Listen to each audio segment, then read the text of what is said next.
Hi there, my name is KJ Ajayi and we continue our discussion on ministry.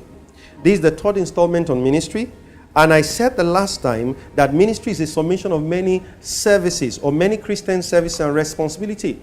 Like you know, I ended the last episode giving an analogy using the person of Pastor E. Adeboye, starting out as a member in Redeem and ultimately became an interpreter.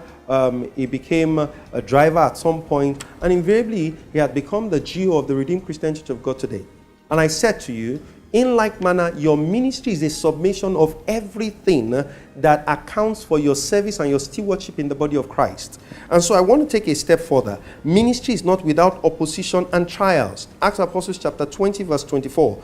But none of these things moved me. 2 Corinthians chapter 4 verse 1. Seeing we have received this ministry, we faint not, but renounce every hidden work of darkness. So if you have received a ministry from the Lord, you need to understand that confrontations, trials, and difficulties will of necessity attend your path. Understand, it is Christ in you that the devil is at work against to cut down. So when opposition comes against you in ministry, you need to understand, since you are not going on your own, and since you are not the man doing the ministry, Christ in you is the one that opposition from outside is confronting. So when you turn away from the challenges and the difficulties that attend your path as you pursue the program of God for your life, you actually allow the sacred order to score a defeat, while the kingdom of darkness is able to gain a measure of leverage.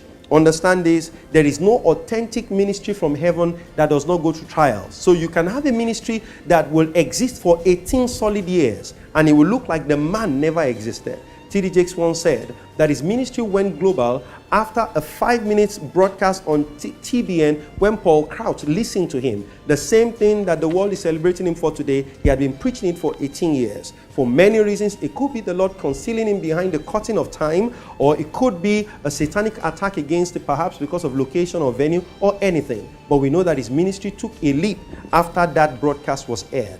Also, I once heard Joyce Meyer say that her membership was 25 people for the first 10 years of her ministry. Not only until 10 years there was an outbreak. Understand this, legitimate ministries will suffer attack, trials, and confrontation from the kingdom of darkness. But we have received this ministry, we therefore do not lose hope.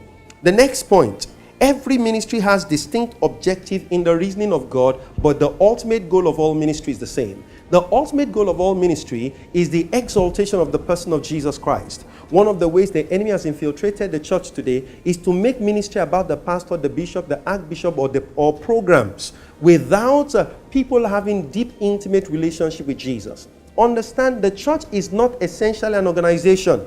The church is an organism. Therefore, when we do not carry ourselves into a place of fellowship and communion with God so that the church begins to grow naturally, when we center the church around human administrative sciences alone, the church stands to suffer a major setback.